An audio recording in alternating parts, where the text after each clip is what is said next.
Welcome all of you. आप सभी का स्वागत है आपके इस यूट्यूब चैनल एडिसिंग फिजिक्स के अंदर। हमने लास्ट लेक्चर्स के अंदर inertial and non inertial frame of reference को कंसीडर किया था, जड़त्वीय व अजड़त्वीय निर्देश तंत्र। ओके, आज हमारे पास निर्देशांक रूपांतरण है, कोऑर्डिनेट ट्रांसफॉर्मेशन। आने वाले लेक्चर्स के अंदर हम गैलीलियन ट्रांसफॉर्मेशन भी पढ़ेंगे, इसी से मिलता जुलता टॉपिक है। इसके अंदर 3 पार्ट हैं बेसिकली। स्थानांतरित निर्देश तंत्रों के लिए रूपांतरण समीकरण, transformation equation of frame of reference involving translation. Involving translation के लिए हमारे पास किस तरीके का ट्रांसफॉर्मेशन आएगा। एक समान अपेक्षित स्थानांतरीय गतिशील निर्देशाओं के लिए निर्देश रूपांतरण, यदि कोई फ्रेम ऑफ रेफरेंस है, uniform frame of reference motion के अंदर गति कर रहा है, यदि गति कर रहा है तो उसके लिए रूपांतरण किस तरीके का होगा, ट्रांसफॉर्मेशन किस तरीके का होगा। निश्चित कोण पर झुके हुए निर्देश तंत्र का रूपांतरण क्या है, transformation of incident frame of reference. कोई निश्चित कोण पर झुके हुए फ्रेम ऑफ रेफरेंस का, निर्देश फ्रेम का हमारे पास रूपांतरण ट्रांसफॉर्मेशन किस तरीके से आता है, हम ये सारे के सारी बातें बड़े ही अच्छे तरीके से क्लियर करेंगे। ओके, तो सबसे पहले देखिए आप फर्स्ट पार्ट। ओके, क्या कह रहा है फर्स्ट पार्ट के अंदर, transformation equation of frame of reference involving transformation. अब इसको हल करने के लिए, फर्स्ट पार्ट को कंसीडर करने के लिए सबसे पहले अपन देखिए, अपन आज के लेक्चर्स के अंदर 2 पार्ट डिस्कस करेंगे। फर्स्ट पार्ट देखिए आप, ए वाला पार्ट। अब हम 2 ऐसे निर्देश तंत्र मानते हैं, 2 ऐसे फ्रेम ऑफ रेफरेंस मानते हैं। मान लेता हूं मेरे पास इस तरीके का फ्रेम ऑफ रेफरेंस है, ये मेरे पास फ्रेम ऑफ रेफरेंस है और ये 2 फ्रेम ऑफ रेफरेंस मेरे पास हैं। कौन से, ये S और ये S डैश, 2 निर्देश तंत्र मान लेता हूं मैं। माना 2 निर्देश तंत्र फ्रेम ऑफ रेफरेंस S व S डैश हैं, तथा इनका जो केंद्र है O व O डैश है, यानी ये ओरिजिन पॉइंट O है और ये O डैश है। ओके, O व O डैश ये हमारे पास क्या हैं, इनके मूल बिंदु हैं। अब देखिए O फ्रेम पर वह P दूरी पर स्थित है। O निर्देश तंत्र जो है, O से निर्देश फ्रेम P पॉइंट पर, P बिंदु पर, ओके, O निर्देश फ्रेम P बिंदु की दूरी पर R वेक्टर पर स्थित है। ओके, अब देखिए ये R वेक्टर पर है और O डैश से P पर कितना है, ये R डैश पर है। O डैश से P तक, बिंदु तक R डैश दूरी पर है। ये R पर है, ये R डैश पर है। और दोनों के बीच का देखिए आप, इन दोनों के बीच में जो ये हमारे पास बनती है O से O डैश, ये मेरे पास क्या होता है, O से O डैश की जो दूरी है वह R नोट डैश है। R नोट डैश यानी O से O डैश की जो दूरी है, डिस्टेंस है, R नोट डैश है। ओके, जो बात आपने डायग्राम के अंदर बनानी है वही बात आपने यहाँ लिखनी है, कुछ नहीं है। O से P तक एक पॉइंट निर्देश फ्रेम है, O डैश से P तक R डैश है, डिस्टेंस कितनी है। ओके, अब देखिए R नोट क्या होगा, R नोट डैश कितना होगा, यदि मैं R वेक्टर से R डैश वेक्टर को माइनस कर दूं, यानी पूरे में से इतना माइनस कर दूं तो मेरे पास ये बचेगा। ओके, तो ये बात मैंने यहां पर कंसीडर की। ओके, तो अकॉर्डिंग टू फिगर क्या आएगा, R note dash R vector minus R dash vector, R vector minus R dash vector. अब क्या करेंगे, समय टाइम t के सापेक्ष अवकलन कीजिए आप। डिफरेंशियल करने पर t के respect R naught dr upon dt, dr vector upon dt minus का dr dash upon dt। Okay, t के रिस्पेक्ट मैंने क्या किया, डिफरेंशियल किया। यदि R naught dr naught vector upon dt is equal to नियत है, क्या है, यहाँ मैं कह दूं कि R नोट नियत है, R नोट क्या है, ये 0 होगा। यदि R नोट क्या है, कांस्टेंट है, तो मेरे पास dr upon dr naught upon dt क्या होगा, 0 होगा। ओके, तो ये क्या होगा 0। और यदि इसको 0 रखते ही क्या आएगा मेरे पास, D R vector upon D T minus D R dash vector upon D T. Okay, बराबर कीजिए आप D R dash upon D T D R vector upon D T. क्या आ गया, यू डैश बराबर यू डैश बराबर U. Okay, तो क्या कहना चाहता है, केवल स्थानांतरित निर्देश तंत्र एस डैश के लिए, केवल स्थानांतरित निर्देश तंत्र एस डैश के लिए एस के रिस्पेक्ट यानी दूसरे वाले फ्रेम का पहले वाले फ्रेम के रिस्पेक्ट क्या आएगा मेरे पास, चाल व वेग क्या होगा, समान होगा।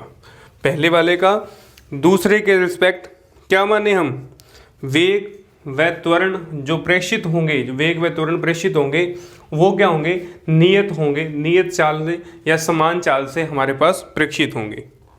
ओके, तो ये फर्स्ट कहना चाहता था। और वो कहना चाहता था कि दोनों निर्देश तंत्र यानी दो निर्देश तंत्र हैं, इसके अंदर कहना चाहता है यदि दो निर्देश तंत्र हैं, स्थिर हैं, गतिशील नहीं है, स्थिर हैं, तो उनके बीच में क्या रिलेशन होगा, उनका जो वेग होगा और चाल होगी वो क्या होगे, समान होंगे। ओके, तो ये बात अपन को कहना चाहता था। ये फर्स्ट पार्ट है, स्क्रीनशॉट ले लीजिए प्लीज आप। ओके, फर्स्ट पार्ट को इसने कंसिडर किया। अब हम सेकंड पार्ट की बात करें। सेकंड पार्ट क्या कहता है, सेकंड कह रहा है कि एक समान अपेक्षित स्थानांतरीय निर्देश तंत्र, यानी सेकंड पार्ट की बात कर रहा हूं मैं, एक समान अपेक्षित स्थानांतरीय गतिशील निर्देश तंत्र में निर्देशांक रूपांतरण यानी coordinate transformation of reference frame having uniform related motion of translation. अब कह रहा है कि पार्टिकल जो है वो मोशन के अंदर है, क्या है, मोशन के अंदर है। अब यदि निर्देश तंत्र, अब यहां पर ये कहना चाहता है यदि निर्देश तंत्र एस डैश के सापेक्ष एस में v वेग से क्या कर रहा है, v नियत वेग से क्या कर रहा है, गति कर रहा है, v नियत वेग से क्या कर रहा है, स्थानांतरित गति कर रहा है। ओके, तो ये सेकंड के अंदर कहना चाहता है अपन को। अब दोनों पहले क्या था, दोनों स्थिर थे, कांस्टेंट थे। अब क्या कर रहा है, एस का एस डैश के रिस्पेक्ट यानी दोनों में से एस डैश जो है वो एस के रिस्पेक्ट क्या कर रहा है, गति कर रहा है, मोशन कर रहा है। फ्रेम निर्देश तंत्र जो है वो v नियत वेग से क्या कर रहा है, गति कर रहा है। ओके, अब देखिए, अब गति कर रहा है तो इनके अक्षों पर क्या होंगे, इनके अक्ष परस्पर समांतर होंगे। अब देखिए, अब जब गति कर रहा है कांस्टेंट से, अब मैंने आपको बताया कि एक निर्देश फ्रेम दूसरे निर्देश फ्रेम के क्या होता है, इमेज होती है एक फ्रेम की। अब वो कह रहा है कि एक इनके क्या होंगे, जिनके अक्ष पर एक समान अक्ष पर कर रहे होंगे गति, ये इनका जो एक्सिस होगा वो समान होगा, एक्सिस क्या होगा, इनका समान होगा। अब समान होगा तो वो उनकी पोजीशन पर डिपेंड कर रहा है। अब जो उनका निर्देश तंत्र है, गति जो है उसकी पोजीशन पर क्या कर रहा है, डिपेंडेंट कर रहा है। तो हम यहाँ से डायग्राम की ज्योमेट्री से क्या लिख सकते हैं, आर डैश क्या था मेरे पास, अब अपन ने यहाँ की इक्वेशन लिखी थी according to diagram, R naught R vector minus R dash. तो यहाँ से क्या आ जाएगा, आर डैश कितना आ जाएगा मेरे पास, आर वेक्टर माइनस का R naught vector. Okay, R dash को कैलकुलेट किया अपन ने। अब आर डैश देखिए आप, यदि मैं क्या करूं, यदि मैं अब देखिए आर नोट जो होगा, अब आर नोट की बात कर रहा हूं, इन दोनों वेक्टर्स, अब देखिए डिस्टेंस तो ये है, पहला निर्देश फ्रेम पी पर, दूसरा पी पर। अब बीच की बात कर रहा है वो, अब इन दोनों निर्देश तंत्रों को जोड़ने वाला कौन सा सिग्निफिकेंस है, ओ और ओ डैश, इन दोनों के मूल बिंदु ओरिजिन पॉइंट। अब यदि ये v वेग से नियत वेग t समय के अंतराल गति कर रहा है, तो मान लेता हूं r नोट जो है वो vt है, r नोट जो है वो v वेक्टर t है, तो r माइनस vt। क्यों, क्योंकि नियत वेग समय अंतराल यानी नियत समय अंतराल वेग से क्या कर रहा है, ये गति कर रहा है, क्या, दोनों निर्देश फ्रेम s का s डैश के रिस्पेक्ट क्या कर रहा है, गति कर रहा है। ओके, तो कण पर वेग कितना होगा, पार्टिकल्स पर वेग कितना होगा, u डैश की बात कर रहा हूं मैं, वेग। अब dr अपॉन dt, t के रिस्पेक्ट कीजिए, dr अपॉन dt, तो ये आ गया v।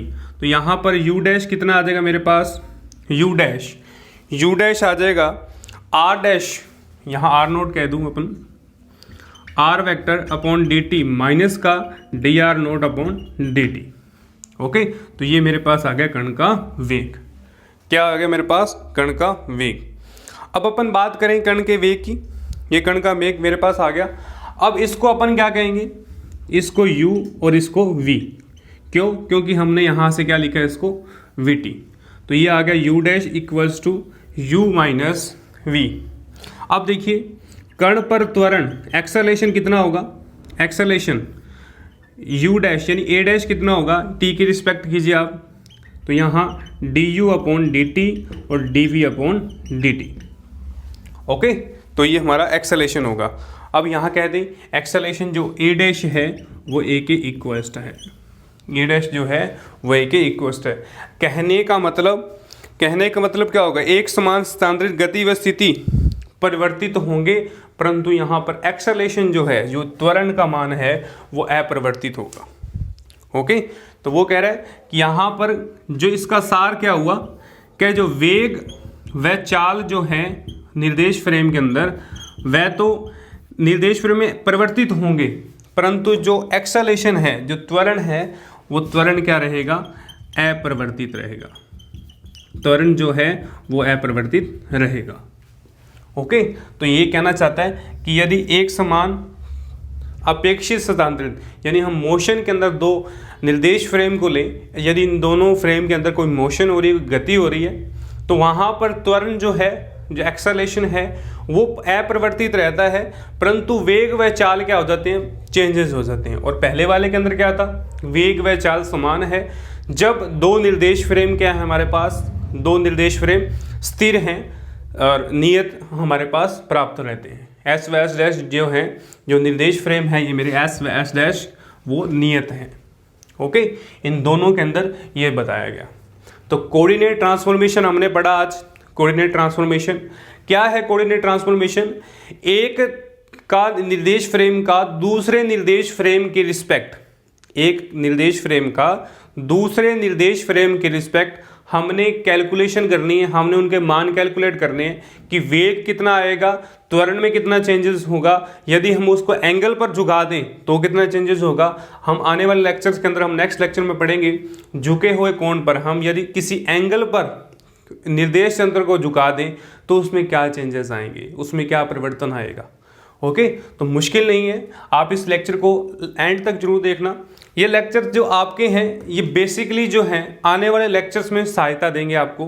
गैलीलियन ट्रांसफॉर्मेशन करेंगे, इस चैप्टर का मोस्ट इंपॉर्टेंट टॉपिक है गैलीलियन ट्रांसफॉर्मेशन, और वो भी जो होगा वो इसके बेस पर होगा। ओके, तो ये हमारा बेसिक जो है। ओके, तो आज के लेक्चर में सिर्फ इतना ही। नेक्स्ट लेक्चर में, और आप इस वीडियो को लाइक, शेयर और कमेंट जरूर कीजिएगा। और आप यदि मेरे चैनल पर नए हैं तो प्लीज़ चैनल को सब्सक्राइब कर लें, बेल आइकन को प्रेस कर लें, ताकि आने वाली सारी वीडियो का नोटिफिकेशन आप सभी विद्यार्थियों तक पहुंच पाए। हमारा ध्येय विद्यार्थी की शिक्षा वंचित ना रहे, और इसी सीरीज को चालू रखते हुए हमने इस YouTube चैनल के माध्यम से आप सभी विद्यार्थियों तक लेक्चर्स पहुँचाने का प्रयास किया है। आप घर बैठे हमारे लाइव क्लासेस को ज्वाइन करें, और इस लॉकडाउन के समय के अंदर आप अपने पाठ्यक्रम को मजबूत करें, ये हमारा ध्येय है। ओके, तो आज के लेक्चर में सिर्फ इतना ही। नेक्स्ट लेक्चर में नए टॉपिक के बारे में चर्चा करेंगे। तब तक के लिए धन्यवाद।